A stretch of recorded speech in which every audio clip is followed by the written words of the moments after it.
BlazzinBob gets nothing effect. Has that one taken away by Troy Hellman. It seems like this could be.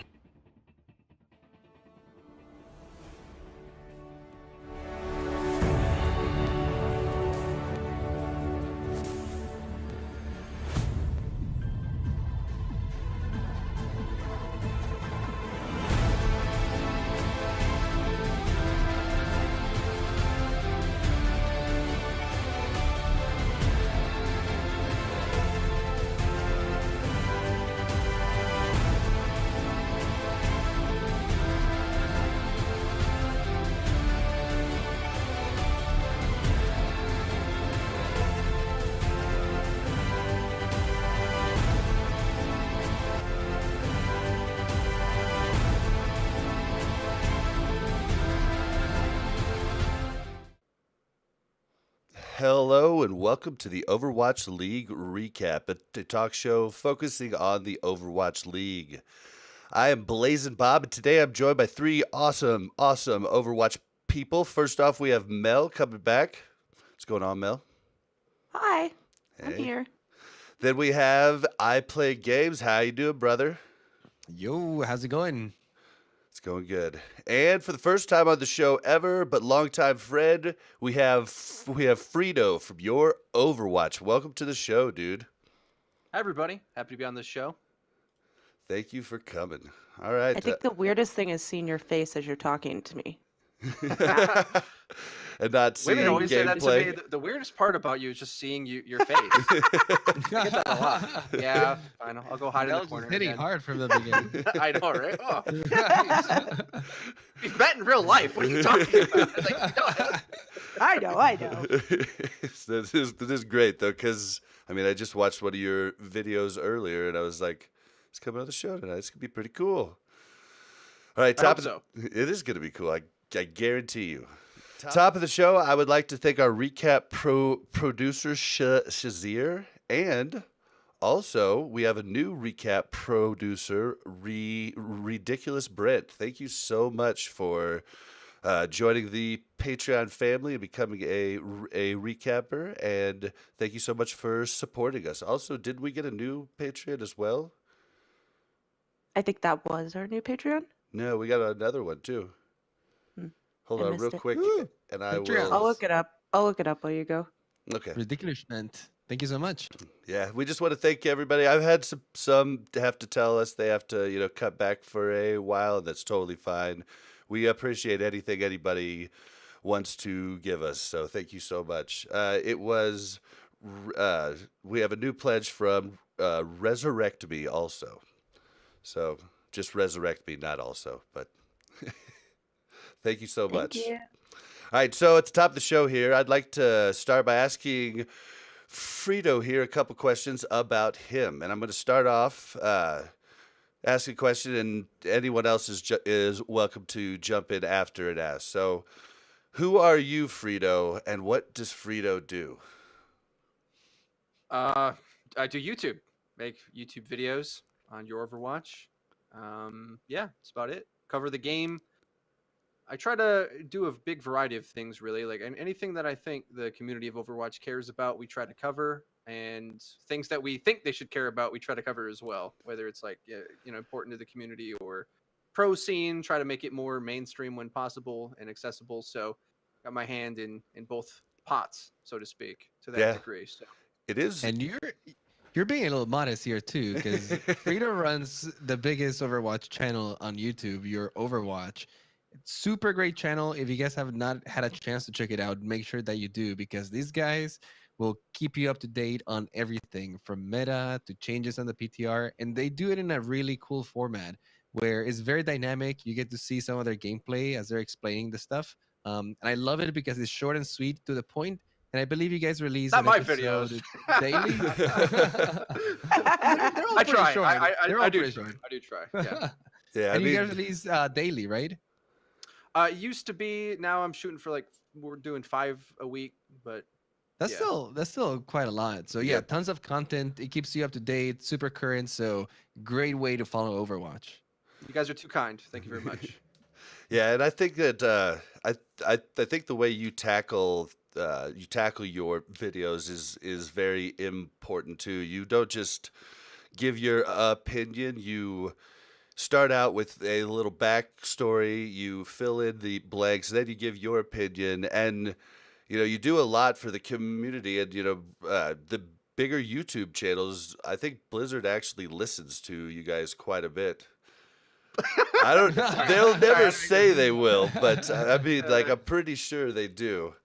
Well, I think with that kind of thing, usually the bigger influencers is what they're called. I hate that term, but content creators typically mirror the community in a way more so than actually influence them. It's all part of the reason why I dislike that term. But yeah, I don't think they listen or care about our channel at all, actually. So yeah, anyway. But they kind of go their own way. Blizzard are weird. Okay, I don't want to get into a rant about that, but they pick and choose their feedback very selectively. And they in other games you might think, then yeah, like, oh, the biggest channel, the biggest streamer or whatever. I do think they cared when Siegel got a few million views on it, like, the death of Overwatch or whatever it was titled, right? I think that then they're like, wait a second, like, maybe knockbacks and stuns are a bit too much. Let's tune that back. But it takes something like that massive, I think. I mean, we've been making videos about ranked, I mean, on the hour for the last 20 years or something, and I don't think they care. So, but hopefully eventually they start to fix some of that stuff. But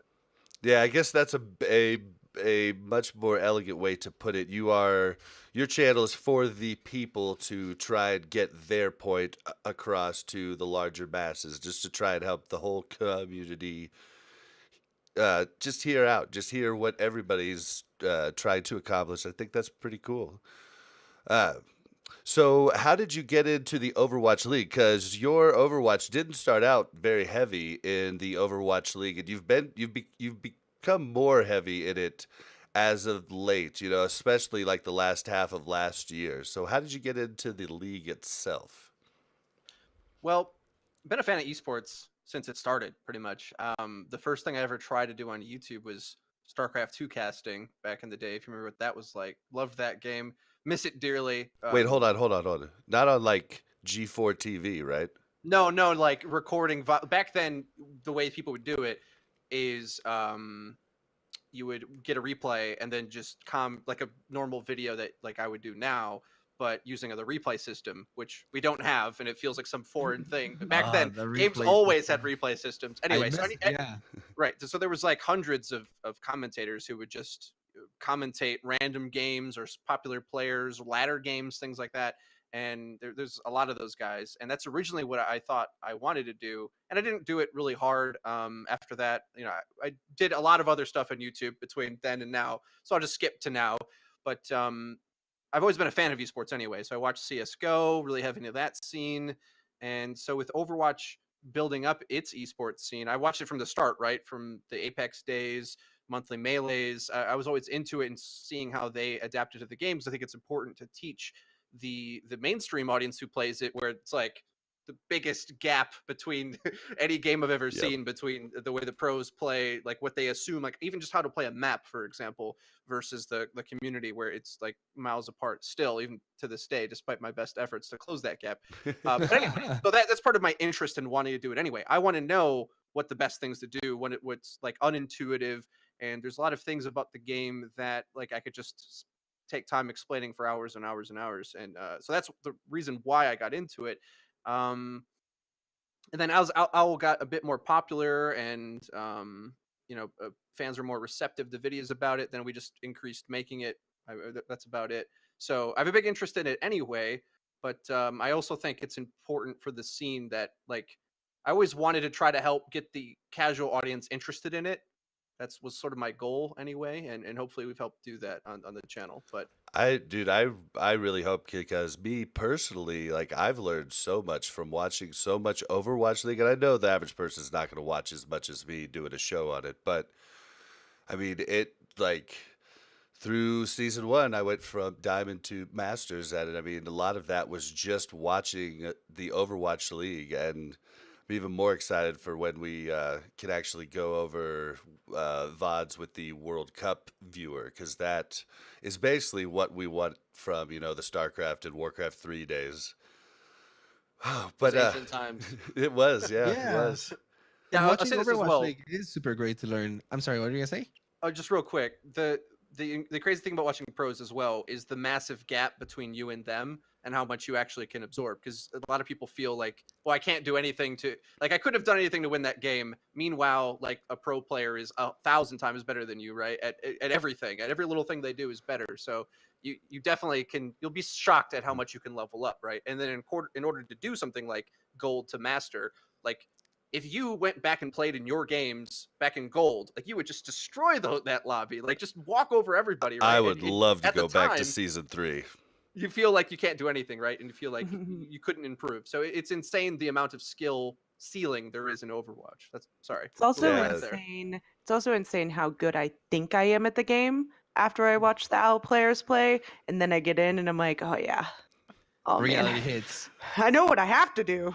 It's just not working. Must But be I on would say, yours, even for the usually. casual player, watching OWL is really good. I've been telling you guys lately, my girlfriend has been getting into Overwatch, and a big part of it has been OWL itself. We got Atlanta Rain this season. And since then, we've been going to like community events, and she's been totally loving it. And since then, she's been like, hey, I kind of want to learn a little bit of Overwatch. And then we've been watching the games on spectator mode, and she's been liking characters like Diva. So she'll ask me, like, hey, can you put on like a Diva? I want to see like how they play, because she's been playing the game a certain way. I think she's in silver right now. And I try to give her some advice, but the best way to really do it is to look at somebody who's doing it the proper way, and then you're like, oh, I Who gotcha. That's how they're who moving. knew That's how, the distance that they're using. who knew that that emulation might be a good way to teach, right? And But the it's always spectator mode is everybody else's amazing fault. too, because you get to pick like who you want to follow, right? And you get to pick and choose like Oh what yeah, hero is it that you want to watch. yeah, it's a bummer that you have to only do that live at the moment, but luckily I've been doing a Oh lot of yeah. VOD recordings, doing interviews with players because I want to put their specific gameplay behind the interview. So I've been getting to watch a lot of those and a lot of single person footage. But I mean, to record them all, you'd have to have 12 Yeah. recordings. Ultimate level is what Freedo was saying. We could have a replay with all the perspectives, and then you can just pick and choose. Man, Yeah, then that would just be like the World Cup a viewer. And teacher and a learner's dream. supposedly, Jade leaked on his stream that the Overwatch coaches are getting the what's it called? I guess not Owl viewer, I supposedly. guess it'll be called. I'm guessing owl viewer. Yeah, he said Oh, like World what we Cup had for the viewer. World Cup? Yep, Gotcha. but yeah, I did see him say it, so I guess it's sup- rumored from Jade. All right, so the last thing we kind of really wanted to talk to you about, I haven't heard you specifically say a lot about this. I've heard a lot about roll queue, and I thought about bringing that up, but you've got plenty of your Overwatch videos to for people to go hear your thoughts on it. But Too many, one might say. keep Number fighting one that fight, advocator of brother. Roll Cube right here. Right? Keep fighting that good fight, because that is what we need so bad. But what are your thoughts on geolocation next year? I'll be shocked if it works. Like logistically speaking, I'll be shocked if it works. I think I saw a tweet of the Philadelphia Fusion, and they have a sports complex that they're making. So pretty much like the Blizzard Arena, but just in Philly. And I guess it's in I Wikipedia this. I forget what it's called, but there's an area in Philly where all the other sports stadiums are, and it's in that area, right? So like fits right in. I I really hope that people come out, and because I think what the owners are expecting of people in the seats coming for these games.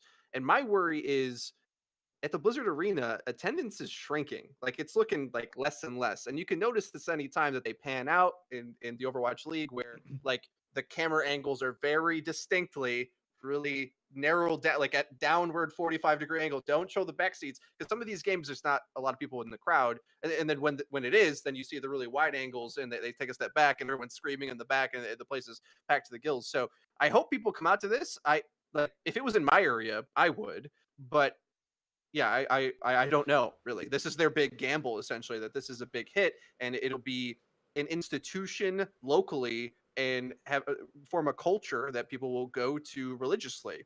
Yeah. So Hopefully, there's enough of those people around that get into it, and then it'll work. It might be a massive success, or look a little bit like the Blizzard Arena right now, which I'm a little bit worried about. In some places, right?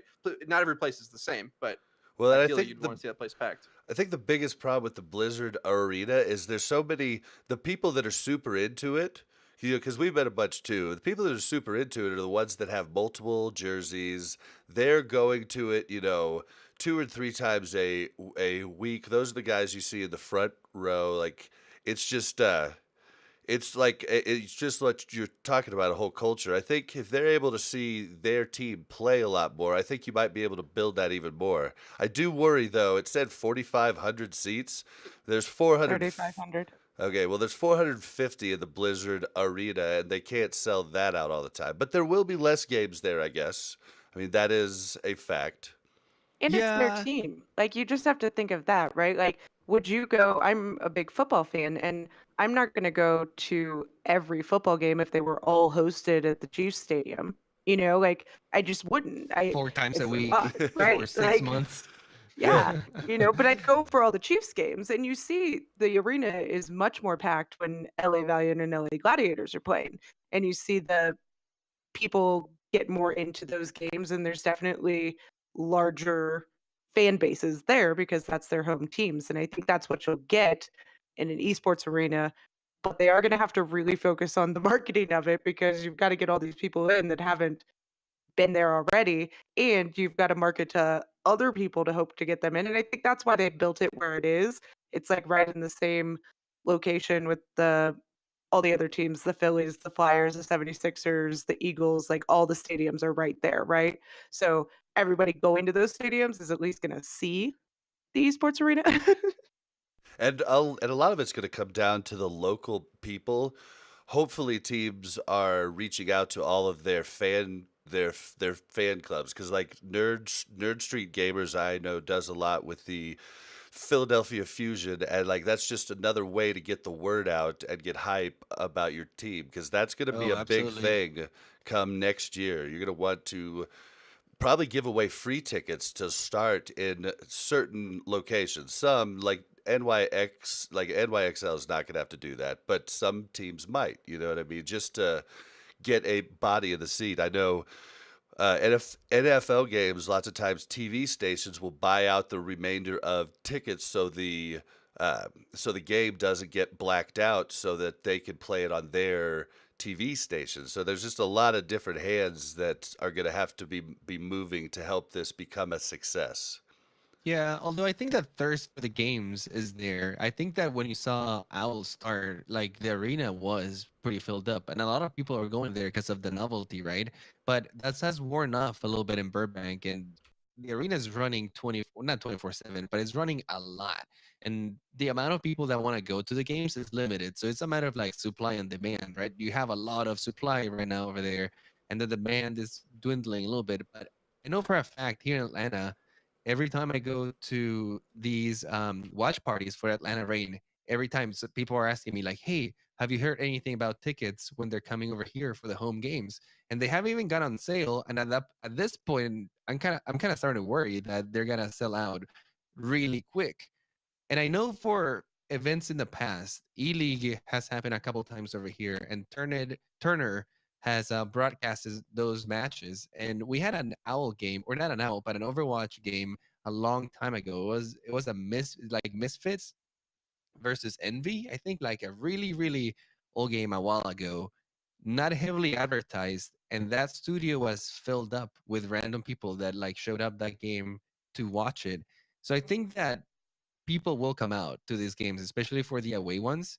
I do think, the grassroots stuff that you were saying, Bob, making sure that you're getting the fan clubs involved and everyone who's hyping this stuff already in the cities, you gotta get those people involved. But the demand is there, and I'm ready for them to come to Atlanta. I'm ready for you guys to come join me in Atlanta to watch the games too. That's gonna be fun. Yeah, we need to definitely watch out for that. You have to remind me to shoot them a text or an email to make sure to let us know because I don't know about you if you're going to the home game, Freedo, but the media slots are definitely limited at the Dallas home game. Yeah, I'm not going to that, but I was wondering about that specifically in terms of scheduling. Now, they're doing that homestead weekend thing. Does that mean they're taking up everybody and all 4 games are going to be played there on that day, or is Yes. it just okay? 2 That's a good days. question. It's several days, yes. Two Okay, okay, days, 8 teams, okay. and each Now, team plays twice. now here's my next question. With next year, everyone having home games, does that mean are you gonna have a limited number of home games? They didn't say like They said 50%. half of your games will be at home. Okay, so this means that the broadcast is going to be split to multiple locations over the course of the day.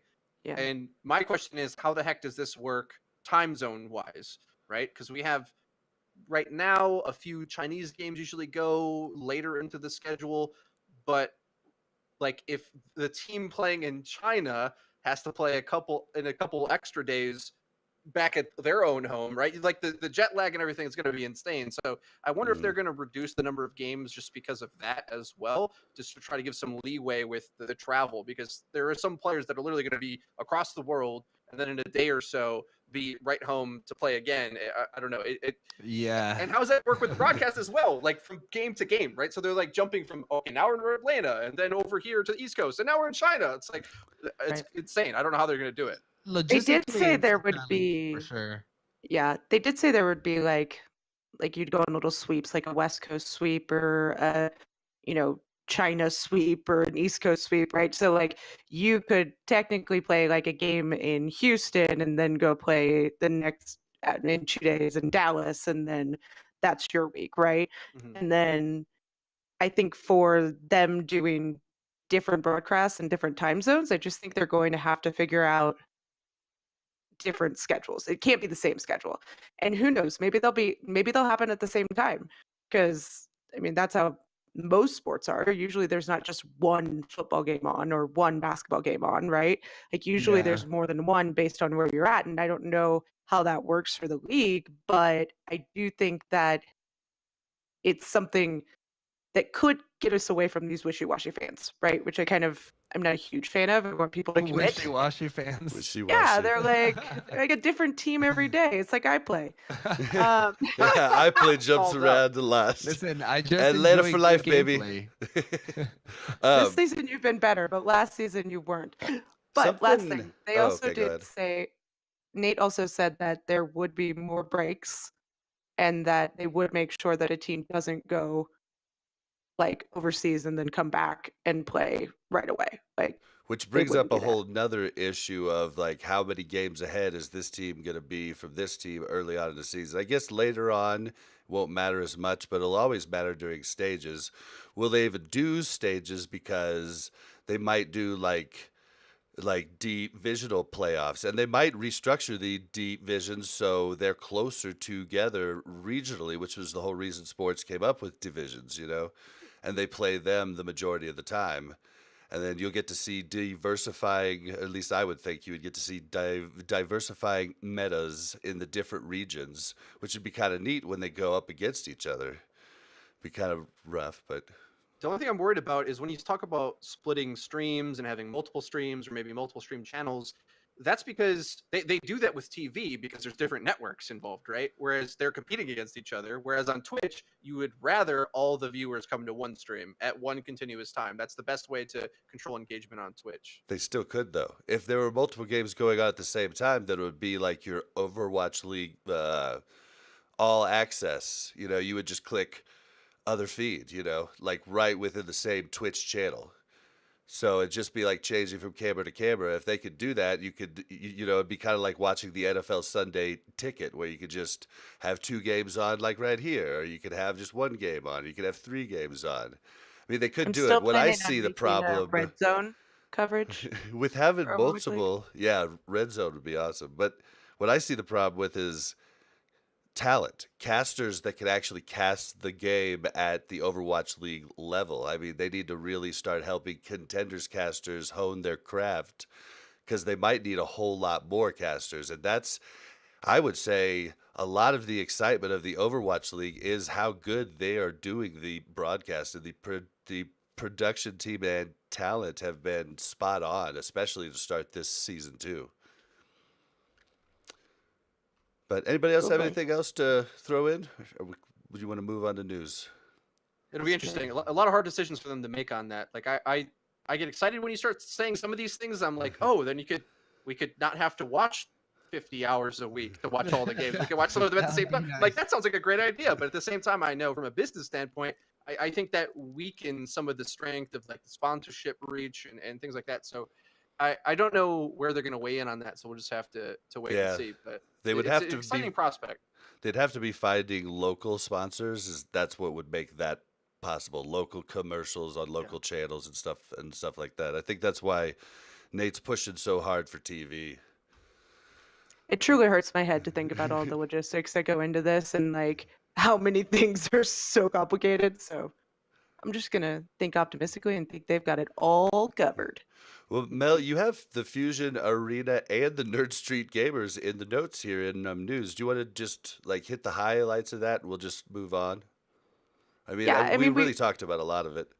we already talked about the Fusion Arena, so I won't really go into that one. But the Nerd Street Gamers partnered with Overwatch to have a national amateurs tournament, which I just think is really cool. I just like it when there's a little bit more of the tier 3 and below scene happening. So they're So you're doing like saying there's a chance. and it's in Denver. So that's cool. But it's like a 10 city esports competition. So they've got I think like Denver and Philadelphia and Boston and DC, a bunch of different places. It And sounds like a lot of places with new esports arenas because I know there's a new one here in Denver. mhm. So yeah, I mean it's just cool. Nothing super huge, but I just thought it was neat.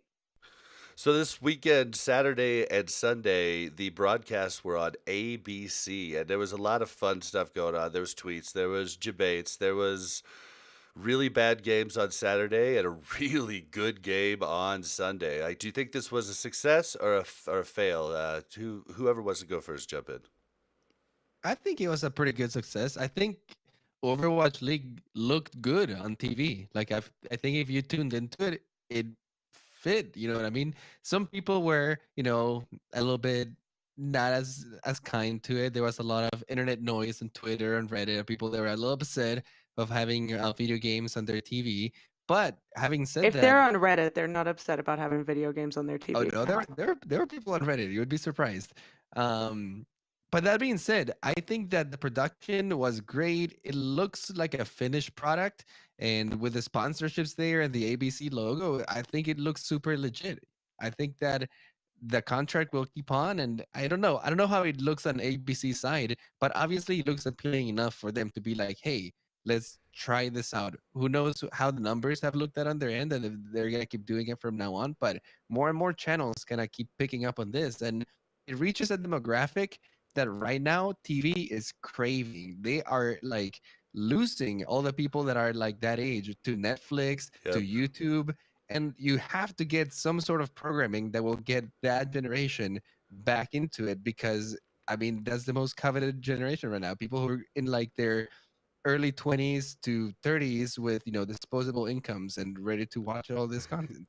I did notice at one point on Saturday, I don't know if they fixed it or not because I was switching on and off because I really like to watch the just individual players. But I did notice at one point the ABC broadcast was not set on 1080p source. They were on auto because it was switching to the worst feed. I was like, oh no. But then someone must have watched it because I watched the entirety of Sunday. Well, until the Mueller report came on. But I watched the majority of it on ABC. That was another thing that cut into the game some, and there were gamers a little upset about that too. But what did you think, Frito? Yeah, I don't watch cable like at all.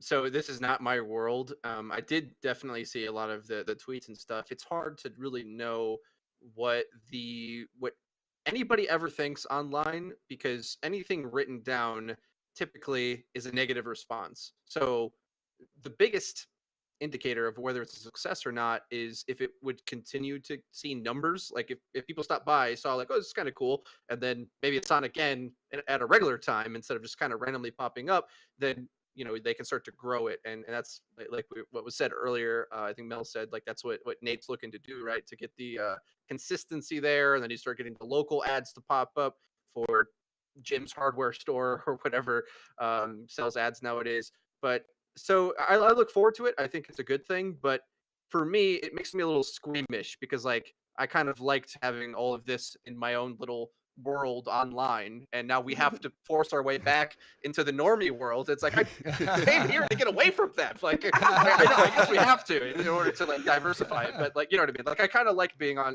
YouTube and with no ads and stuff. Like I pay premium for everything on the internet, so I don't have to watch ads. Same. Watching on cable makes me just like it drives me crazy. So. Yeah, it is horrible, but I mean, I it's think there's a better lot than of watching people. the countdown screen, right?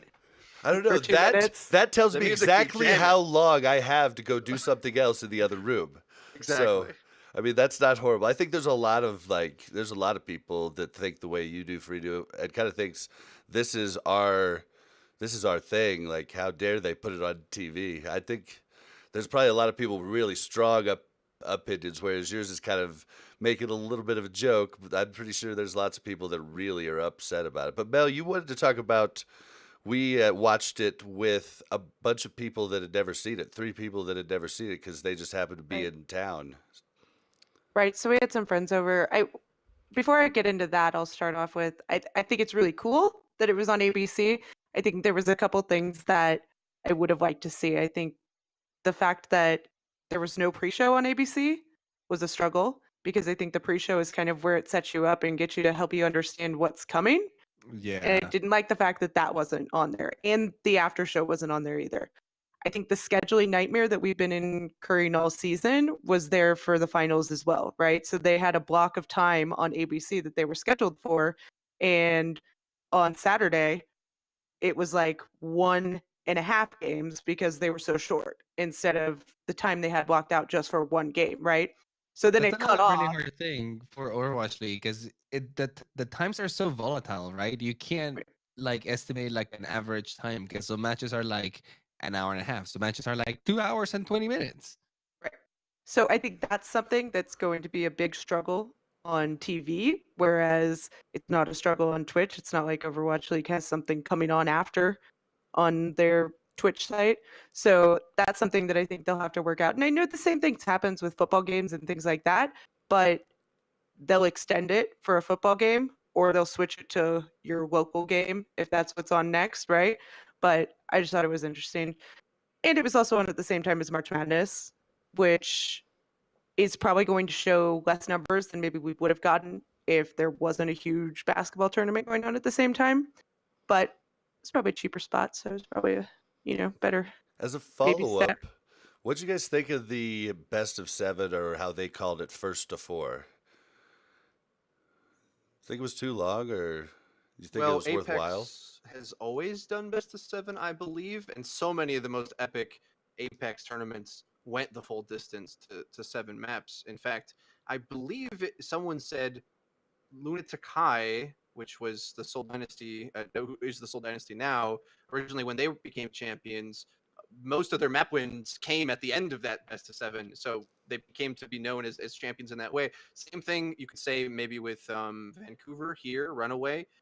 They look weak 3/4 of the way through. If the series ended right there, then all of a sudden, then that we're hailing Super as the best main tank in the world, and Bumper, despite his feeding, doesn't get the trophy for stage 1. So then again, like I say that on paper, right? But like the whole mentality of the momentum and the emotions going into it changes when you know how much room you do and don't have to work with, right? So it's a bit unfair for me to even say that, but I think it biases in a certain type of way, obviously. So for teams that are like the Titans, who are like a brotherhood over there, and they just have so much fun playing the game, win or lose, they're just having fun. Like they're like, I'm just gonna feed and just jump into everybody. We're gonna pop all our ults, and who cares? Right? They look like they're having a great time. Whereas as soon as Shock was struggling on that Kings Row game, and then they lost it, I look over at their faces and I'm like, oh, this isn't looking good, right? Right. And they play pretty decent on Rialto. Finish the map. I'm like, oh,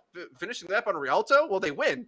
but their hearts weren't really in it. And then they just get run over. I think like Sinatra was out of position at the start, and it's just like it was like the worst defense we've ever seen on a map that is like heavily defenders favored. You know, it's the worst thing you could ever see. So anyway, the emotional toll I think took its place in that series. All right, well, I do think the best of 7 is nice though. It gives enough room for what you were saying, Fredo, to like develop that story. And for finals, I think that it fits it well. It is long, but it's the only match that is playing that game. And we get to see a fantastic match of Titans versus Shock, thanks to the best of 7. I think that if it would have been shorter, maybe we wouldn't have had this back and forth and this. We wouldn't have seen that level of confidence and how together the Titans could keep for the long run, right? And maybe a team like Shock, which has so much raw talent that they've been grooming and it's been showing, kind of fell apart a little bit at the end because they're missing that element, right? Well, the semifinals were also best of 7. We just didn't see nearly as many maps. Yeah, they were pretty bad. I was just going to say a couple things about what our friends said, because we had 3 people who had never watched Overwatch League. 2 of them had never even played or opened the game, right? But they have played other games, so they're not like game newbies. But they were watching it with us, and they actually seemed like fairly into it. They were confused at a lot of points. They were kind of like, I don't understand what's happening right now. And one of them, I think at one point even said, man, I don't have any idea what's going on, but the camera guy really makes me think I do, because he's moving it around and like showing me where I need to look. So I think I'm good. And I was like, all right.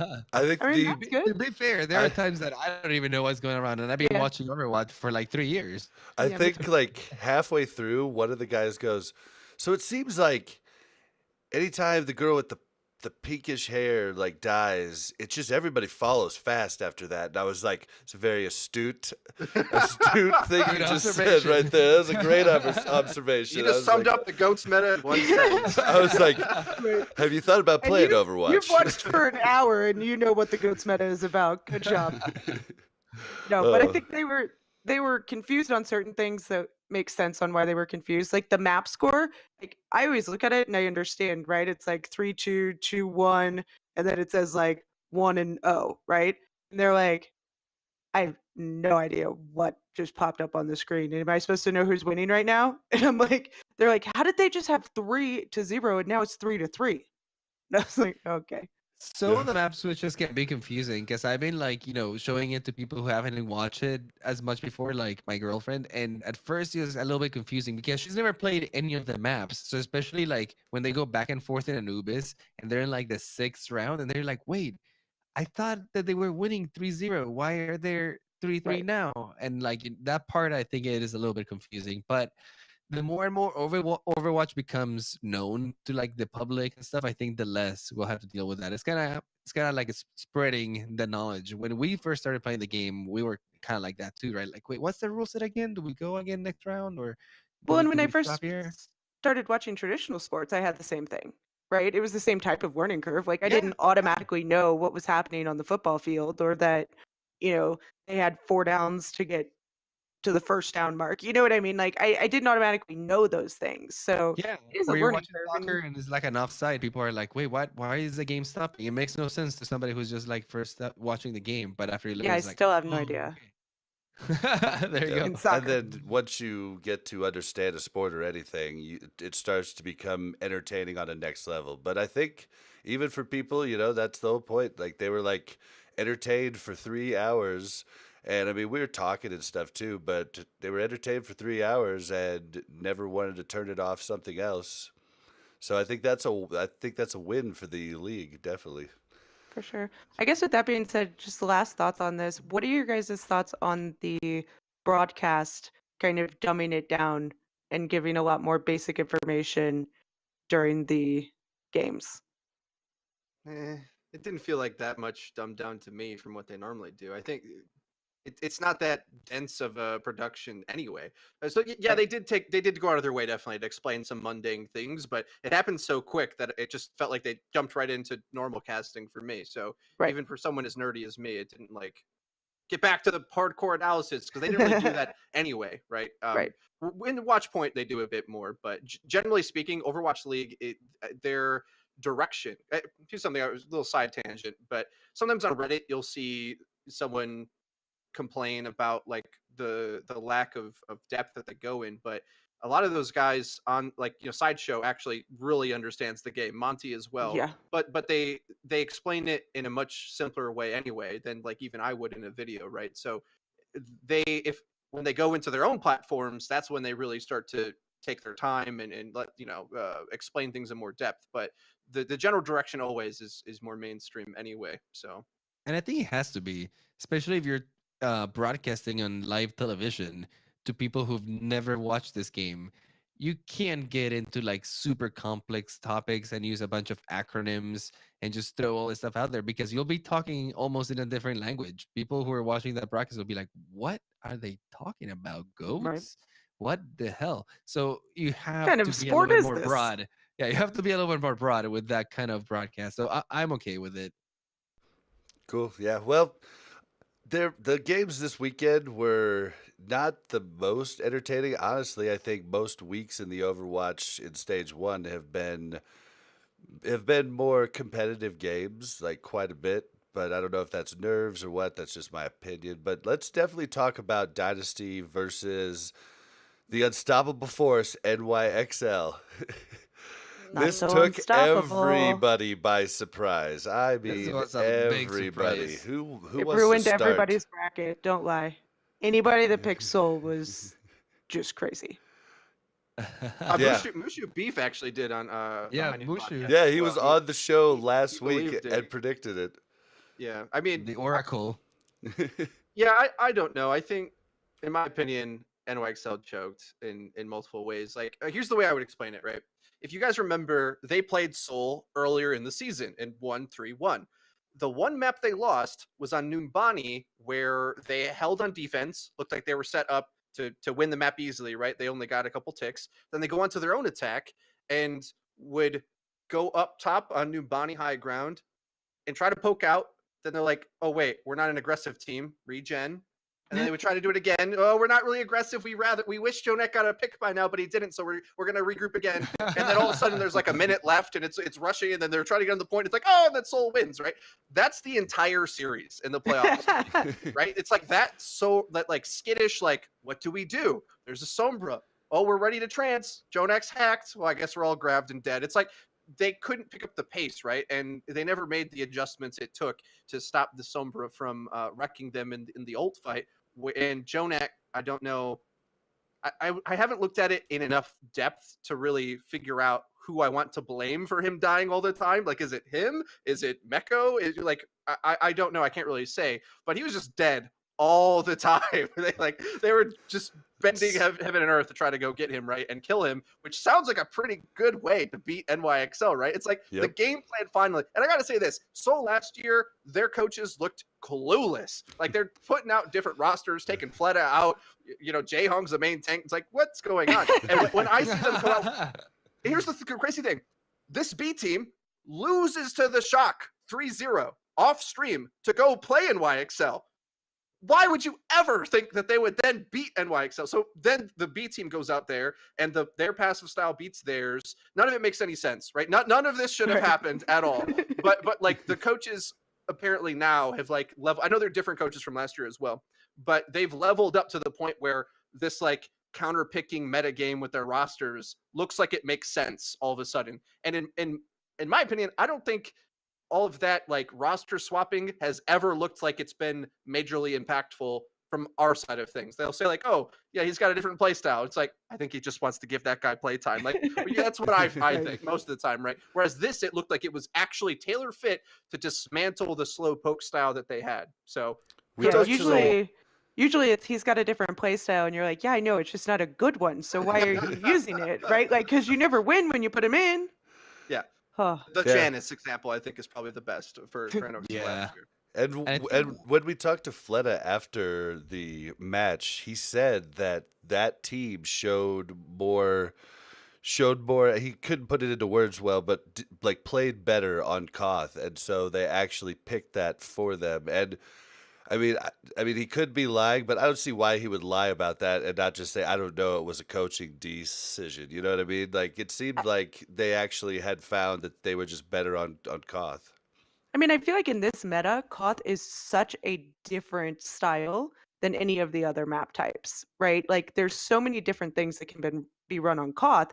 We've seen the most variation in comp on Koth, and it's very different in the GOATS meta specifically Well, to all of the other maps. it's the only game where goats doesn't reign supreme all the time, right? Like they still do well, but other compositions get a chance to shine. Mainly the Hammond, uh, tons of DPS with Chengdu. the Sombra, yeah, the Chengdu.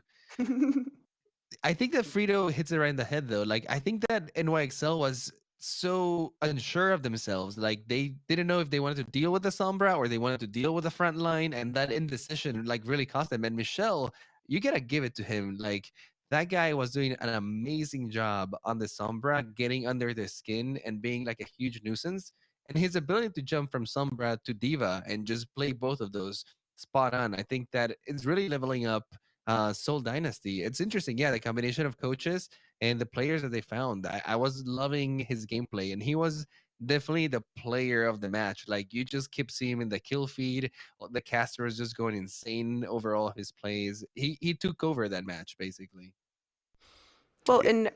in other matches, New York was able to counter a Sombra, right? Something got in their head with Michelle, and they couldn't counter the Sombra. But they've beat good Sombras before, and I am not sure what happened or what the difference was, but I do feel like Meko and Mono just didn't look as cohesive as they usually do. It was like they were going in opposite directions, and then Fisher was just owning on the Reinhardt battles. Yeah, And they look like I don't week think one. that was Fisher owning. I think that was New York falling apart.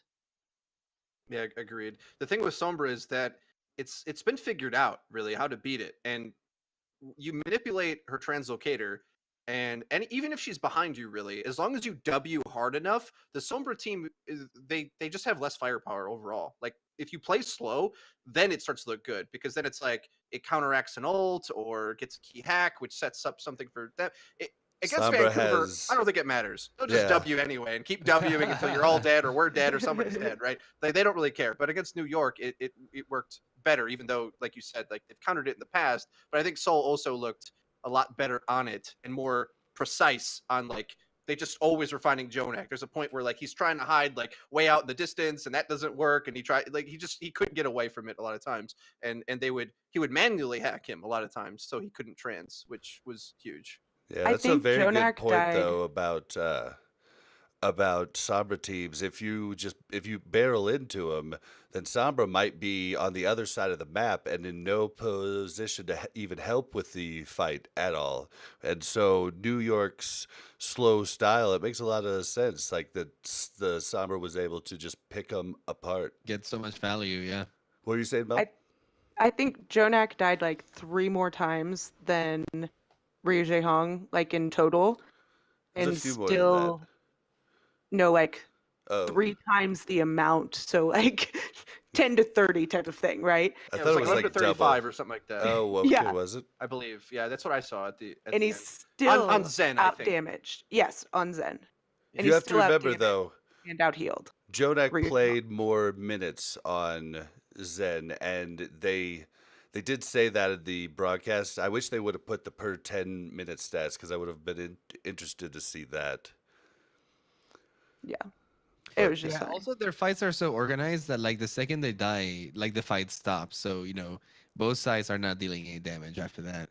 It's kind of a problem for New York as well, though, because I think there's a lot of times in that series where another team, which is more willing to play in the clutch, scrap out a fight way, would have won. Where they're a team where it's like, we got one down or Jonak's dead, the fight's over. We're just out, right? Whereas Right. other teams will just press Q on cooldown, which I think has Q been on cooldown. proven to be have a higher Sinatra, potential. Defrayed. Yeah, Q. it's sloppy at times, but there is something to be said with just the economy of like fighting for time bank, right? If you get more times at bat because you fight more or get more ults overall, then there's a higher potential. Now, normally New York doesn't care because they're just so clean that they'll win anyway, but that's kind of what they came up against there. It was nuts. Yeah, and you also got to remember that NYXL might not be as crazy good as we're thinking. They did have a pretty easy strength of schedule in stage one, so we'll be watching them intently moving forward. But let's just skip right to the grand finals because we've talked quite a bit. We're running a little long, but let's what? Wait, we're What- not what? going to talk about the Nene graph? Watch me whiff. Watch me nay. Best meme. Come on, guys. whiff. Yeah, and your Overwatch actually had a really cool video. You guys snagged the actual cam of Nene. I don't know if you were like pre-recording that or what, but you Oh, someone sent it to us. Oh, thankfully, nice, on yeah. Twitter. Thanks. Shout out to that guy, whoever that was, or girl. But I do get the idea, but it was definitely in my opinion, a frantic move that he probably would like to take back. But if it would have worked, we would have been toting him as all worldly, you know. Yeah, I've thought about this play so much, especially even after making that video, and a lot of people telling me I'm an idiot, and it was the best play. The thing is, to me, their supports outplayed the EMP anyway. So I think even when you get caught in a grab, let's say you have no support ults, right? Let's say the EMP beats your support ults. As long as your grabs them and you sustain, I just think they would have eventually traded up in ultimates because they had 6, right? You being EMP'd, as long as you don't die, you could still ult after it. You see what I'm saying? Right. So like, I don't know. I think if they grabs the tanks there and they can't even move forward, and you focus the Sombra, and maybe she translocates out, then you can W. I think there's way more things they could have done, and people make it seem like if they don't grab the Sombra, they don't win. I'm just like, Yeah, I don't think that's it true. wasn't easy. Don't get me wrong, it wasn't easy. But your game plan as New York always is a very accurate grab, Diva Bomb combo, mana goes in. That's what you've done all season, right? So why all of a sudden you're trying to be like, well, let's just fire from the hip? You know, like we're gonna play like we're Vancouver now. You can't do that, right? They should have stuck to what they're good at, even if it didn't work, I think. But it's easier for me to say when I'm sitting here watching, right? But they Yep. probably lose either way. To be frank, like that's a really hard section of the map to get through either way. I think a lot of stuff could be like chalked up to nerves and literally him just seeing it and making a wrong split-second choice. We've all done that. We've all done that. And pros just do it a little bit less, but pros still do it quite a bit too. And they're publicized on. And yeah, everything's channel, nitpicked so- and looked at, and yeah, it's kind of rough. But so let's go ahead and talk about the finals: Titans versus Shock, live on ABC. It went the entire distance, 4-3. All the control maps went all 3 maps. It was a slobber. It was a slobber knocker. Who wants to jump in first? Because this is juicy. I can kick it There's off so much with to one say. thing that Right. I was loving about that match, and it was super. I was enjoying his playstyle so much. Him compared to Bumper, I think that Super was playing a little bit more passive, more careful, and a little bit more deliberate when he wanted to engage. Like you're saying, Vancouver loves just pressing W and engaging and being super aggressive. But I think that Super, man, he was so patient a lot of the time. And he was the rock that San Francisco needed a lot of those moments because the angles that he was finding and the shatters that he was getting on the Saryas were amazing. He was going toe to toe with Bumper and basically stopping him a big part of the time. Also, when he was going on Winston, such a passive Winston compared to some of the Korean Winstons that we've seen, but he was working so well. And I think that his Winston style was working even better than Bumper a lot of the time. I just think that unfortunately for him, San Francisco didn't have the same level of focus that Vancouver did have when Bumper was getting those shatters. Like there was a couple instances that I got to watch where Bumper just landed just a clear shatter on their Zarya several times, and the focus came in just a couple seconds too late. And you know why he was landing those? Because Sinatra likes to take really wide flanks. And he takes a lot of chances. It's kind of his style. But yeah, like Bumper would He's get like on the so side of vulnerable the to the shield and shatter it. He'd only get half of the team, but he'd get the enough that mattered. Oh yeah, Bumper was getting them too. And on the friend, not on the friend, on Sinatra, the difference was that Vancouver was so quick to capitalize on those. Like if Sinatra went down with Shatter, he was dead every time, no matter what. And a couple of times it was a clutch Shatters too. And the first map on Nepal, when Diva throws his bomb, Bumper immediately just 180s to Sinatra and single shatters him. It doesn't matter that nobody else was there. He's like, "You're dying to this bomb. And that's all I care about." So Vancouver was really good with the focus there. I think that Shock was just like 2 seconds too late. The focus was there on the right person, but just slightly delayed. Yeah, and I mean, it was the tale of the two matches, the first start of the game. As far as the Reinhardts are concerned, Super was killing it for the first half. Oh, so Bumper good. started to kill it the second half. But Fredo, you were saying you had a lot of thoughts? Yeah. I think I'm gonna put this So into many. into a video to some degree as well. Bumper's got to stop getting away with this because he's playing like an idiot. Like I gotta say, like in any other context, I was just going to say, Bumper plays a lot like me.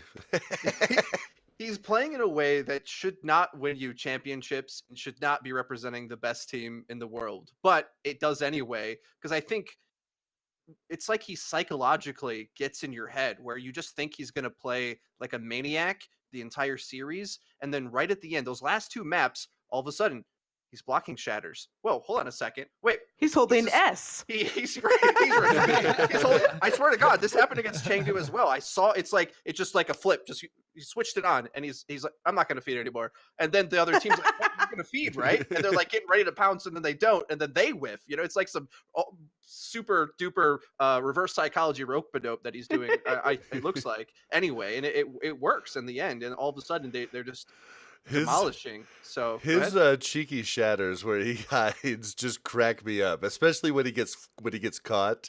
I mean, I it think literally it's just looking at his face. Yeah, he's just giggling and like when he's like back behind a door, and he's just like, yeah, it's totally gonna work, guys, and it doesn't. It usually doesn't work. I know Sometimes that it does. I'm going to use this, but I'll describe it for you if you remember. I think it is the most typical Bumper play. Okay, they're on the defense of Rialto. They on third, they're in a grav. He misses a pin.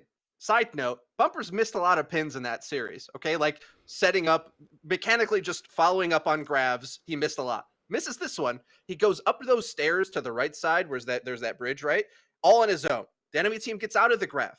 They go chase him up the stairs. He shatters 4 of them. They win the fight. Okay? This is what like Bumper in a nutshell just gets away with. He's got to stop getting away with this. Okay, anyway, side note. Him playing like a maniac aside, the rest of his team plays better without a Rhine shield than any other team. It's like they have a Winston deep. They assume it's gonna be like that, right? They're in position ready for the shatters, or the supports are always ready for him to be dead or to need a bailing out. You know what I mean? Like they're always positioned that way. There's another good they're on like King's Row where they'll like sack him, but have Suman Su up top on the streets phase in the window, and the supports are safe. You know what I mean? Like they're always ready for his play style, which is what makes it work. But I don't think he's actually great, if that makes sense. And then by the end of a series, they flip it around on you and then start playing a bit more standard and screw you up. So I think the supports played fantastic. Slime probably is the best Lucio in the world. He is absolutely incredible at everything. Just remarkable. And that's what keeps the team together, in my opinion. Their support play is too proficient, but they're all really good. I think Shock's support play throughout the day was amazing too. The amount of times I saw Sinatra at no life and then full life, maybe since everybody was focusing Sinatra, it was easy for the Brig to hit the spot heals and stuff like that. But I thought even San Francisco, all the games through the playoffs, I kept noticing their supports really doing a good job at keeping Sinatra up.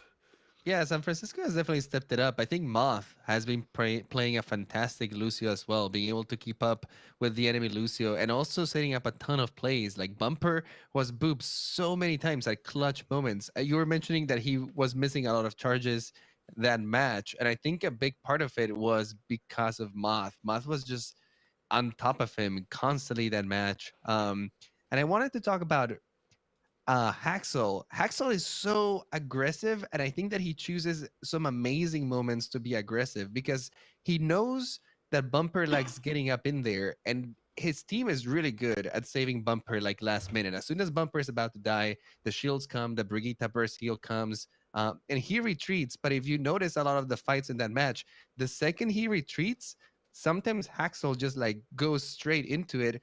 And it makes sense. A lot of the times the cooldowns have been depleted, trying to burst down that Reinhardt or that Zarya that has been poking. And once they retreat, Haxel is just wailing and like being on top of them. And I think it's a big part of why Bumper can get away with all of that because the second that he has to retreat, the rest of this team is aggressive. So he can just, back down a little bit, wait for that burst heal and come in again. And Don't they same just with wait for him to respawn? Don't lie. He doesn't usually retreat. I mean, by retreat, I mean take 3 steps back and then go back in. Same with Xiumizu. Man, I was impressed by Sinatra, but you can't let that diminish Xiumizu on Zarya. Like, I think that guy was dominating as much, if not more, than Sinatra. Him and the Zarya is next level. The amount of focus and damage that that guy can do, and he doesn't forgive you if you're out of place. You're out. He would get Sinatra a lot of the times like that. Yeah, it was just, I mean, it was just a good game. And I do think it's kind of neat that the loser of the map before, I don't know when that starts. I think after the first match, then the loser gets to choose the map each time going forward. I think that also helps to make the games better. I don't know why it failed so bad Saturday with the 2-4-0s, but yeah. Yeah. I think it's interesting though, if you look at it after the first map, the loser picked the next map and they swapped. So whoever picked the map won until the very last map. And I think that just shows how prepared and how much thought they put into those maps, and which ones they were going to pick. And I think that's cool, and it made for a really great 7 series. I just don't know. Yeah, I just don't know how much time they actually got to put in the day before, but over the course of the stage, yeah. And I guess it is.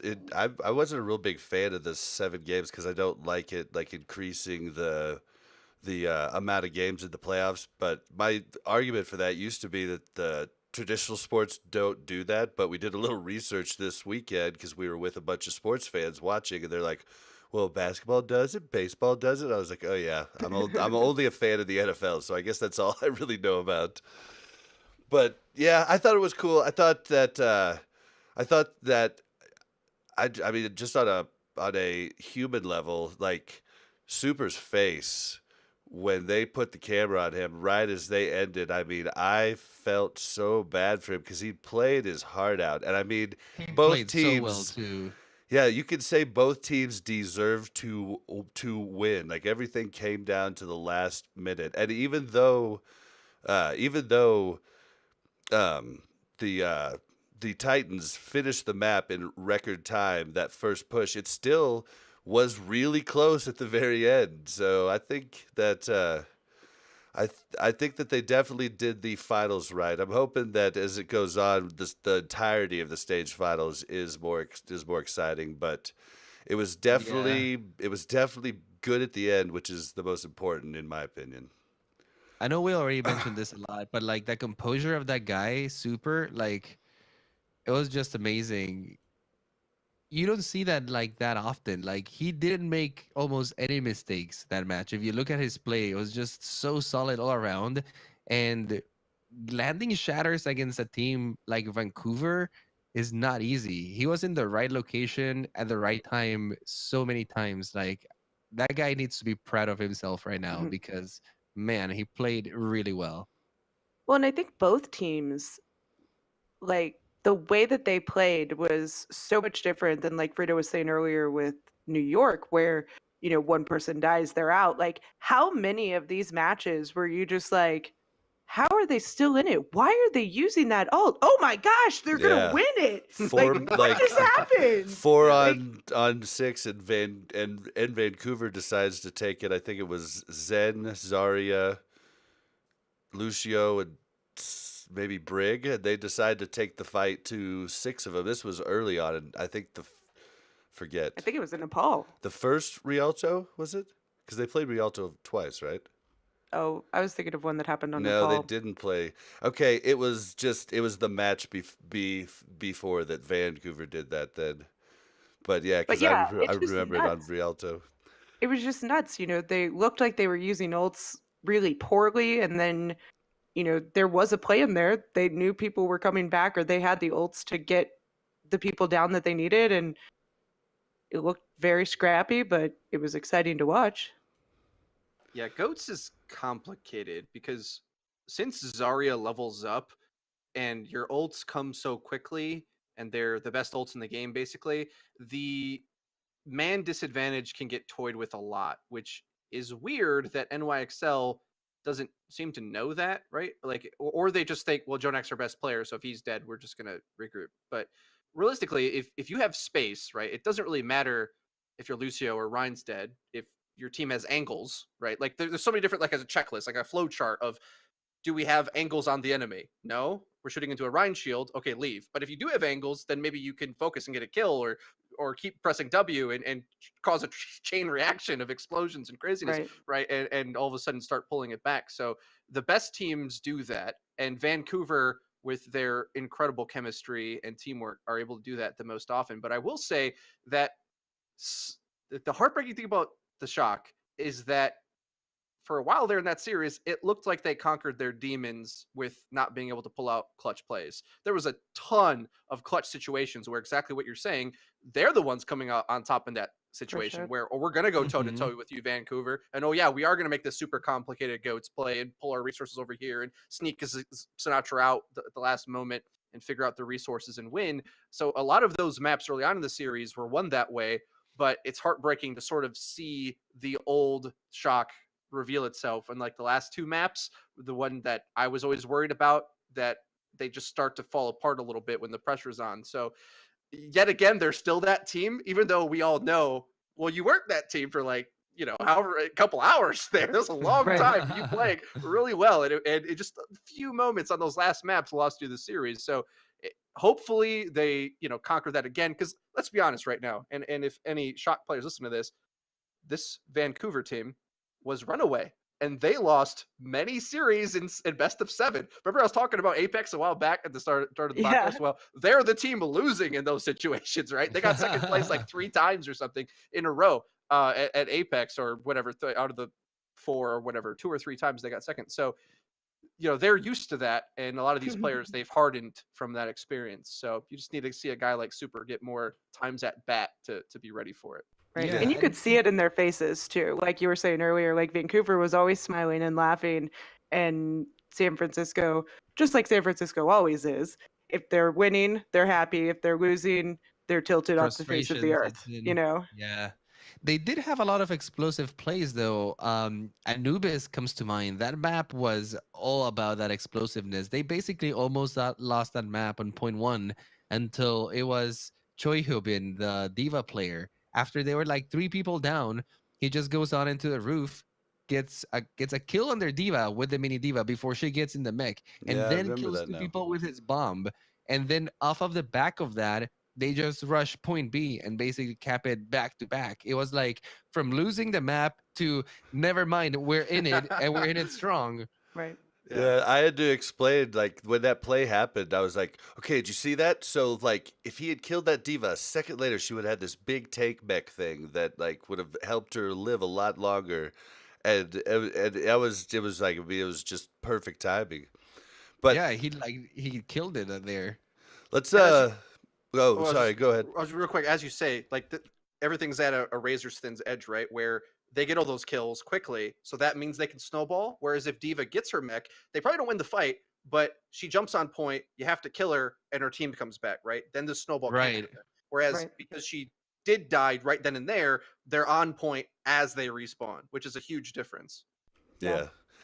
All right. Well, let's just move on to a couple things at the end here. We have some listener questions, but I think we're probably going to push those to next week as we'll have much less to talk about.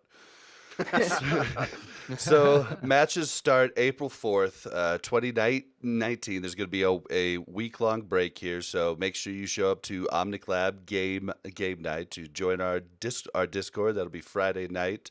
It's always a good time, and with the Overwatch League not on, I bet we have a lot of people show up. So definitely come out for that, guys. All right, not super quick, but a little speedy. What do we think there's going to be a meta change next season? Oh yeah. No.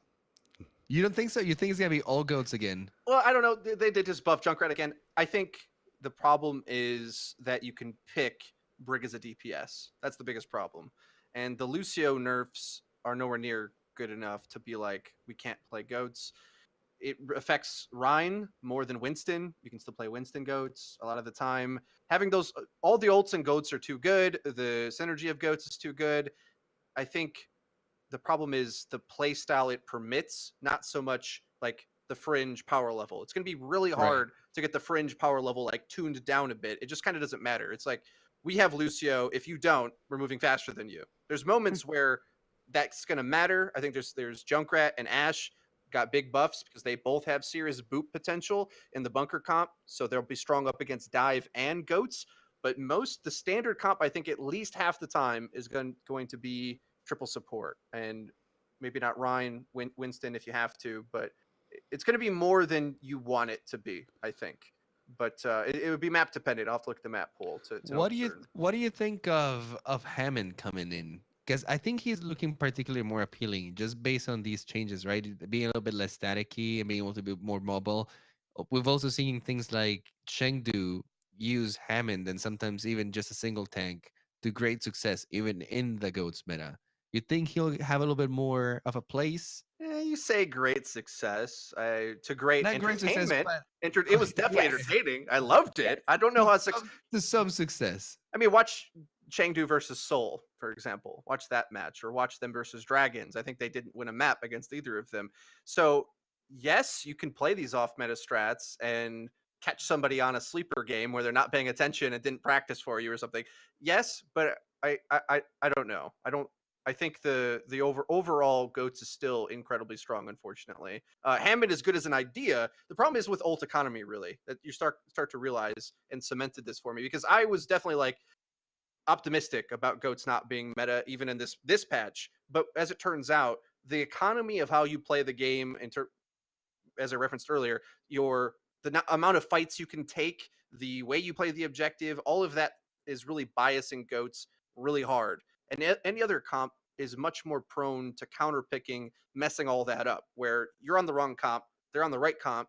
Well, all of a sudden you're just going to lose a time bank, just like 4 minutes. Like they have a big advantage now because you picked the wrong comp. And there's few comps in the game other than maybe Bunker on a few points on defense that can sustain up against enough stuff to drain the same amount of clock off their attack as GOATS would in the same situation. That's the problem. Yeah. If we were talking about deathmatch game, it's a completely different thing. No, I can totally see what you're saying because GOATS is basically a let's play for the objective, let's play for the point kind of composition, and everything about that composition is made for that. Well, yeah, I could see that Chengdu can beat GOATS, but it centers more on let's get kills, right? Let's be super aggressive, let's be super mobile. They're not necessarily playing the point.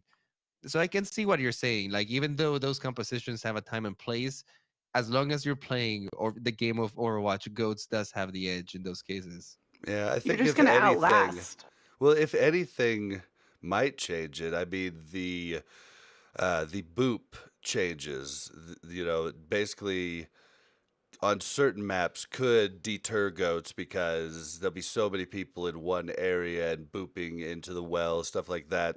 Well, Iliel's well, yeah, definitely. Well, and then I mean, just any place where there's some Lijiang tower, like, but it's not it's not real big. And then Monkey, I'm scared about because I don't know if you've played Monkey, since the patch, but I'm just like, if I'm jumping in on Lucio, it's like, batter up, and he just shoots me into oblivion backwards. The first time it happened with us, I think I was playing with you. I played. I was like, dude, did you see that? He put me back I where I jumped remember. from. I remember. It was nuts, and so I'm a little worried about those changes. Those could be possibly tweaked too, but I kind of see the same thing. Like, at least triple support is just too strong. I mean, even if it's not Brigitte, if you just have triple support, you could just live so much longer, and having tanks just empowers that play style more. I think some of the changes with armor, where like Ash's dynamite and things of that nature, are doing full damage on the armor. I think that could help, break into it, but it still just doesn't seem like the smarter play if they're down. And how are you going to really move a bunker comp? I mean, I know Orisa moves faster, but it's still a slow roll compared to a Reinhardt. But Well, a couple yeah, things. What you said there, Winston. You got to remember too. Does way more damage to Rhine goats now. Where right now on the Owl stage we just had, Winston will get his ult like in a team fight. It's way faster now. So Winston goats is stronger against Rhine goats than it used to be, which is going to be key. And he's also good up against damage as well. So that just is another thing where it's like, well, we don't even have to play Rhine necessarily, which was weaker to the damage comps. We could just confidently pick Winston. So in a way, it like makes goats better in like the way that the counter picking goes. You know what I mean? To not see the counter comps as much as you might think. and But I would make the argument that there's more really good pro Winston players than pro Ryan players. at least the Owl guys, because they played Yeah, it for Owl, a year, yep. right? So there's a lot of pro And tier 2. yeah, and I mean, a lot of people have gotten signed that, like, I really just don't think Fisher's Ryan is anywhere near his Winston. And I mean, that's just been something that's been around in the entirety. You still hear a ton of people say, oh, well, he's good at Monkey, but he's not good at Ryan. He's good at this. It's just such different play styles for the different main tanks. Okay, do you think, just real quick, go around the board, do you think Vancouver repeats if there is a pretty big meta change, not like just where Goats now has a different character in it? Ooh, that's rough. Does someone want to jump on the sword on that one? I don't know. That's really hard to say. I think that regardless of meta, Vancouver will do decently. I don't think that they're gonna like fall down if the meta drastically changes, just because of what Freedo was saying earlier. They're coming from a team background. They were the top Korean team for a long time, so this is not the type of team that just like breaks down because of a few changes. In fact, I could see this being the type of team that embraces those changes and adapts to them quite quick. All of them seem very eager to play Overwatch. All of them seems to have a great attitude towards the game. Even taking themselves a little lighter when they're going into the matches. So I think that that's the right attitude to have, especially for a meta shift. So they're going. I think that they're going with the right mindset. I think they'll be okay. It's Even easy if to they're have the not best. top team. It's easy to have the best attitude when you haven't lost in like 200 days or whatever. Yeah. Yeah, it's not too hard. I do agree that I think We're they have so a good attitude. positive. Right? Yeah, everything's. This is a team that like falls over backwards into a victory in the grand finals. Everything's fine. Yeah, but I still think even if they lose some games, they'll probably be fine as well. I agree with you, but I'll say the benefit or the strength of them being resilient to a meta swap is their bench right now. And it's not really their bench, because I think in a DPS meta, you wouldn't see Sumin Su at all. I think his DPS is really average, but his Zarya is like top tier, which is weird. But Stitch would be in there, and he's really good. Haxel, of course, plays a bunch of projectiles really, really sick. I mean, his Junkrat's going to be sick. They probably would have a good Ash Junkrat combo. Like if that was a top meta comp, they'd run it. I can only hope. I would love Junkrat Ash meta. Yeah, I think that is the best. That and maybe Torb in a 3 DPS thing on defense. Torbjorn. But yeah, the Torb buff is pretty underrated with the health. It's pretty strong. But the only weak link is Bumper right? It's like how many metas can he play in, and can he I adjust? will say his Winston does look a little weaker than his Reinhardt, just from looking at the finals. It's not like it looks much weaker, but just from looking at what Bumper was doing versus Super on the Winston, I was liking Super's Winston a lot more. Okay, but did you watch him in Korea though? Because in Korea, I'm like, this Winston's pretty solid. Like I have not. So Okay, in Contenders, I thought his Winston was really good. Okay, let's put it this way: there was never a point where I'm like, he's feeding every fight on Winston. Okay, he went his Rhine, but that's part of their playstyle, right? Granted, that is part of their playstyle, which they amped up for Owl. He's more aggressive and crazy than he was even in Korea. This is something that they've worked on. Their team as a whole, to be honest, is way better than they were in Korea, in my opinion. I think they've got a lot stronger. I mean, I think Bumper's playstyle has been all over the place. I think Bumper was turned away from a lot of teams before landing there. I remember hearing that, but take that with a grain of salt because I don't remember for sure exactly. But I'm pretty sure he got turned away from a few teams before going to Runaway. And Runaway for a year and a half or something like that. He played like 4 different positions. I mean, I think he played Lucio, Diva, main tank now. Like he's been all over the place. So it'll be interesting to see what his Winston does in comparison to Owl level Winstons, as we said, which are a lot stronger. For sure. I think, first of all, Stitch, I just want to see him on stage because he looks like he's like 4 years old and he's the cutest thing I've ever seen. So I just want to see him play Widowmaker, this little like kid. But I think their benefits that they have right now in the GOATS meta is that they are very cohesive as a team, which I think is very important to GOATS. And it's less important in more heavy DPS compositions. Say, like, not that it's dive not comp. important, but it's less important, right? You have more of those people that can make a play and then everybody can move in, as opposed to everybody has to work together to make the play to move in.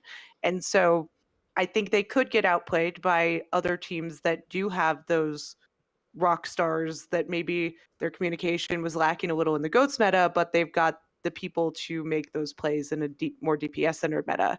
So I think we'll see that. They also, yes, they have good people on their bench right now that are good DPS, but they also haven't played DPS in how long? Like a year, right? You know, and I feel bad for guys like Flower, who got signed this season for the NYXL, and everyone was hyping him up after watching him in the World Cup, the first World Cup, and he's been in the bench the whole time. Yeah, what it's about kind like of a half the bummer. San Francisco roster? Baby Bay. But speaking of that, what team, you can say 1 or 2, whatever. What teams do you think will be will benefit the most if GOATS does actually go out? Like if 2 DPS are actually played, what teams do you think benefit the most from this change?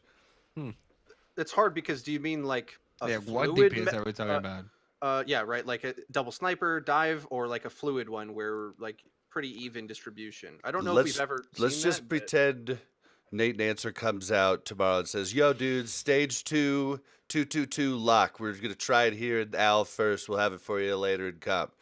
So Widow meta. Yeah, I mean it could Widow possibly, Genji, probably. or Widow- Widow Tracer. Widow Ash maybe.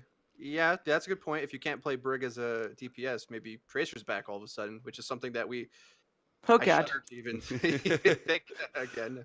don't say it. Yeah.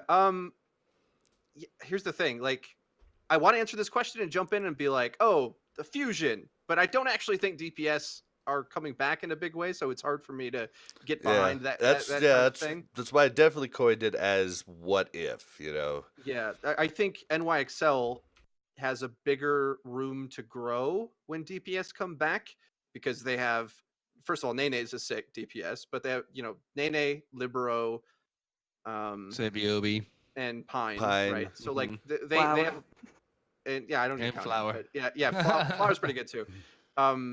I think they have the strongest core actually. I would put them above Shock. A lot of people will say Shock's number 1, but I think they don't have as strong as a Widow player as NYXL Widow players plural that Right. They've got a few. NYXL has. I think that's really important.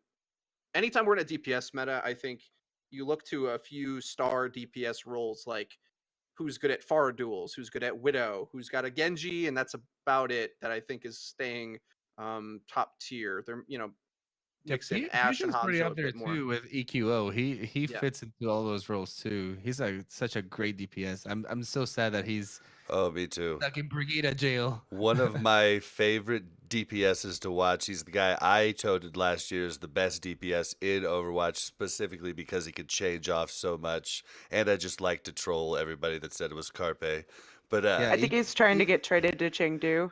He's in the works of trying to go over there He's so like, he can play some at least DPS. at least I could play something other than yeah, Brigida. EQO and Carpe are also a very scary DPS duo. I would put them up there too. Yeah. Yukio's such a cool guy, dude. I've got to speak to him a Mhm. few times, and he just blows me away with how collected he is. He honestly, He's true owl talent, like in Yeah. every sense of the word. And a Yeah. leader and just well spoken and confident. And I mean, he's a dude that should be a face in the Overwatch League, just like Jake is, you know? agreed. He's like the Punisher of Overwatch League, because he's always just like staring, like I'm gonna fucking destroy you over here. And he's just like, no, I don't think that's why. I think it's because we're better. But I mean, we he have is. trash goats. We won the game. So. He's like, it makes me better as a player, Actually you know? lost to Dallas, but to the DPS question though, I think Junkrat's probably pretty key next meta. So You think that- Jake that's Rat's probably- coming So back? Houston is what I heard you say there. I don't, Yeah, a lot of people I can don't play think even- Junkrat. Not like Jake Rat, they can't. Pretty similar. No. He played it when not a lot of other people wanted to play it. No, I think he's sick at Junkrat. Don't get me wrong, but I think there's a lot of players now that will look as good, if not better. Like when Prophet in the playoffs, stage 1, decided, oh, I'm gonna play Junkrat too. He was like as good as Jake in a day. Yeah. So Jake- these Koreans, they sneak up on you. Jake Yeah, came Libero is in. super good at it too. Libero's insane. Jake probably studied and came in like with this idea. And I mean, it wasn't what a lot of people were running, and he was doing it differently. Now, people, more mechanically skilled can go over that tape and look at what he did and add their own things. I think the Junkrat play could definitely increase if Junkrat does come back into the meta. But I'm I gonna don't go think, with the though, Dallas if Fuel. I don't think if there's new changes to Junkrat on the PTR right now, though, I don't think they'll go live. Yeah, I not into stage 2. I don't think. I think it's the patch we just got, so not the Mhm. projectile speed buff that just came through. I don't think that'll make stage 2. Oh yeah, good call. Which is a shame. But the 130 damage will, which I still think is borderline pretty good because of how it combos to kill Brig. Jake was pleading with Nate Nanzer on Twitter to have the Junkrat changes go through for stage 2. But They're doing an insane amount of changes. I'm just so surprised that we just got a bunch of changes, and now there's even more changes in the PTR so soon. It makes me think that they're not super confident that the GOATS meta is going to change much, like you were saying, and they're just kind of like adding more and more just to make sure that does happen. I think they're I told ya. preparing for a 2-2-2 lock. I honestly do. I think the number of balance changes that need to go in to make something like a 2-2-2 work is a lot, and I think they're starting to put those out. Because if they went 2-2-2 right now, we would have the same 2-2-2. Brigitte would never be played because she's not strong enough as a healer. And you'd have, the same 2 tanks, maybe swapping out Winston or Ryan, right? But like, there's so many other aspects that have to balance out to make that an effective meta that I think we're getting the pieces right now. But that's a good question too. If they do bring 2-2-2, let's say for the ladder, you think they'll enforce that too in Overwatch League? Like, yeah, you guys have to play 2-2-2, follow competitive rules. I think they'll Yeah, do it at the Nate same time. Nanzer said that he Nate told would. us personally, that if it comes to Al, it's coming to the competitive ladder. They don't want it being different. Yeah, I could see if it comes to L, definitely to a competitive ladder. But I was thinking, yeah, I guess they want to keep the game basically similar in both realms. Yeah, and I mean, like that was the big complaint last year, just with a patch. Could you imagine if Al went to 2-2-2 and we didn't have it in comp? People would be, this is crap. Like I have to play this in comp. and Toxicity increased by Yeah. 250%. we just lost that 40% we gained. Oh my God. I just caught what you said. Yeah, for anybody that didn't catch that, I was talking about the 40% less toxicity supposedly since the Oh yeah, that was an article right, yeah, that they released. Yeah, and Nathan, you talked about that in your video recently. He talked about how he could look at why am I blanking on the name of the system? The nice person system. Endorsement? Endorsement system. Yeah. The So nice Nice person. person system. he like I he should have called it that. I like that he name plays in Masters You're and, cool. and GM, and it's a place where you normally don't do anything over a 2-stack, maybe a 3-stack, and so he gets chances at endorsements. People like I play and Mel and I, we almost never play without a 6 now, so we literally never get endorsed. So I think it works if someone's a solo queuer or a duo queuer, but the system really leaves out us people that play with a group every time. We're also not super worried about getting paired up with toxic people though, because we play with 5 friends. Yeah, we so- cannot True. we cannot solve True. that. So I problem guess we ourselves. solved the problem on our own. Look at that. I just full circle there. Good job. All right. So anybody else have any other team that they think? I think that Dallas could be sick if DPS comes back in because everybody craps on Zachary, but I can't wait to be right about him for the longest time. Since World Cup, I can't wait to be right about him because everybody just says keep that he's not hoping. good. He is good. It's not that I'm crapping on Zachary. It's just that I've never seen him do anything see- that impressive. Well, see, and I hadn't until the World Cup too, but I went and looked him up because But you saw him do something at the World Cup? no, I didn't see him do much. I saw Sinatra feed just as much as him though. But Two yeah, wrongs doesn't make a right, true, Bob. true. It just makes it even worse. But I think Zachary's sick. I think Taimu on the right day is unbeatable, and on the wrong day just can't hit a shot to save his life. So I don't know about that, but Effect is awesome. I think AKM could be really good depending on who comes in. So I'll go with Dallas. Who are you go with, Mel? I think everybody said their answer except for you. I think I'm gonna go with Houston because Linkser's really awesome, and is really Jake awesome, could be good, and Dante is pretty good. So I think I'm gonna go with Houston.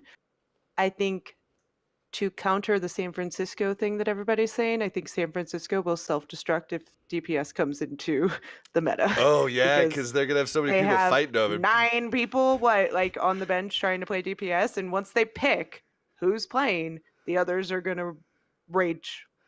I just think they will. Baby Bay's Baby already Bay not walking happy. in. He's benched.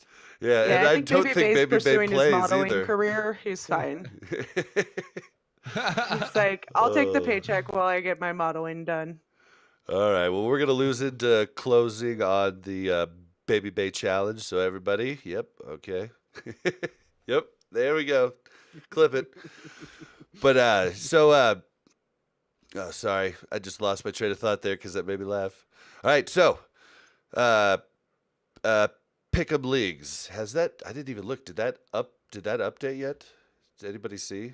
Because we have the don't know. winner, I think, but I don't know if he updated it yet. There were 2 people that were 49 and 49. So, okay, well, We'll let you know next week. yeah. Sorry, awkward silence. Let's Oh just my do it next God, we week. had a 4-way tie. Guys, we're gonna have to talk about how we're gonna do this. And please write into us if you were one of the ones that got 52, because we didn't really factor that in. What just happened? All right, well, Sorry, try not to be so good. Are they gonna have to play a pick him off stream? well, Mushu Mushu that's what I was gonna- suggested. I was gonna flip a coin. Mushu Sorry, suggested that was a reference to the 1v1. Overwatch League tiebreaker. Oh, Never yeah, mind. the coin. I missed it. It's not a funny joke if you have to explain it. Just look at a mess. I got it. Mushu suggested a 1v1 tournament, but I don't know if we'll be able. He said he'd cast it, but I don't know if we'll Mr. be able Heroes- to. It should do a Mystery 1v1 Heroes tournament between deathmatch. the 4 of them. Done. Mystery Heroes deathmatch. Well, we'll see if we can get It's on. if we get a hold of all of them, and we'll tell you what we decide on next week. Is going to take some communication. And we'll try to write tiebreaker rules into the rules for next episodes, guys. I promise. We just didn't see how this would happen, guys. You know, like last year we had like the map scores to go in and there were no ties. And so we just didn't think about the fact that he took the map scores out, that there'd probably be a lot of ties. But we will let you guys know. Follow us on Twitter at AlRecap if you want to get updates on what's going on with that. Also, if you want to send emails to us, you can send those to contact@alrecap.com. You can also find us in the OmnicLab Discord. You can find that by typing discord.me/OmnicLab into your browser of choice. We stream live every week on Twitch. New time is at 10 o'clock Eastern Standard Time, 7 o'clock Pacific Standard Time. Please come hang out with us. It's definitely, there's a lot in here that gets cut out of the audio version, so check it out live sometime, guys. You can also support us by telling your friends about the show. You can leave a rating or a review on iTunes or any podcatcher that allows you to do that. You can find us on almost every podcatcher. If you feel compelled to support us more, please go to patreon.com/AlRecap, and every dollar helps. Thank you so much for our new patrons. Thank you so much to the patrons that had to back your pledge out. We still appreciate whatever you could do for us. As for YouTube, we have one new interview up with Fleta from the Soul Dynasty, and you can check that out now. The interviews are kind of slow when it's not normal weeks because it's usually press conferences and stuff of that nature, and I didn't put the press conferences up because those are up every place else. So check it out, guys. All right, Mel, where can we find you?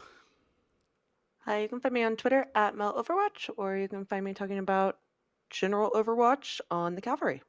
And iPlay, where can we find you, buddy? You can find me on Twitter at iPlayGames. You spell that IPLAI Games, or you can also find me on OmnicLab talking all strategy about Overwatch. And Freedo, where can we find you? Your Overwatch on YouTube and Twitter. Sometimes do casting on Broadcast GG as well. Haven't done it in a bit though, so once in a while on there. Yeah, I saw you on Contenders last, I'm pretty sure. I know it was that it was one of those special days, wasn't it, that they did for the preseason. I'm all over the place. Yeah, I do stuff. Yeah, but that's on Twitter. Your Overwatch YW. YT. Yeah, it's in YouTube. So, yeah. You're welcome. All right, guys. Well, I fuddled through that ending, and I apologize, but that's gonna do it, guys. Thank you so much, and we will catch you later. Bye. Bye. Bye.